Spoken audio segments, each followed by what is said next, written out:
மத்திய இடைக்கால நிதிநிலை அறிக்கையை 6வது முறையாக தாக்கல் செய்வதன் மூலமாக மன்மோகன் சிங் உள்ளிட்டோரின் சாதனையை முறியடிக்க உள்ளார் மத்திய நிதியமைச்சர் நிர்மலா சீதாராமன். மக்களவைத் தேர்தல் ஏப்ரல் மே மாதங்களில் நடத்தப்படும் என எதிர்பார்க்கப்படுகிறது. அதற்கு முன்பாக பிப்ரவரி மாதம் 1ஆம் தேதி இடைக்கால பட்ஜெட் தாக்கல் செய்யப்பட உள்ளது. பொதுத் தேர்தலுக்கு முன்பாக தாக்கல் செய்யப்படும் பட்ஜெட் என்பதால் மக்கள் மத்தியில் பெரும் எதிர்பார்ப்பு எழுந்திருக்கிறது.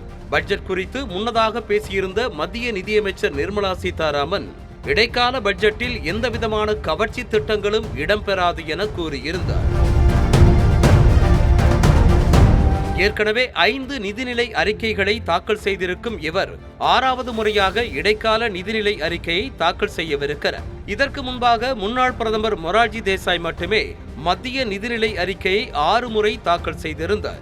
மொரார்ஜி தேசாய் நிதியமைச்சராக இருந்தபோது 1951 முதல் 1964ஆம் ஆண்டு வரை 5 நிதிநிலை அறிக்கைகளையும் ஒரு இடைக்கால நிதிநிலை அறிக்கையையும் தாக்கல் செய்திருக்கிறார்.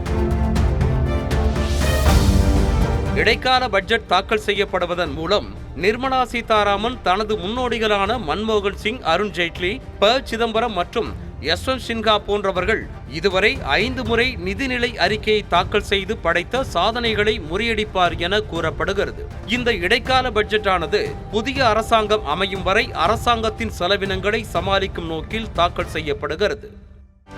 செய்திகளை உடனுக்குடனும் துல்லியமாகவும் தெரிந்து கொள்ள சப்ஸ்கிரைப் பண்ணுங்க.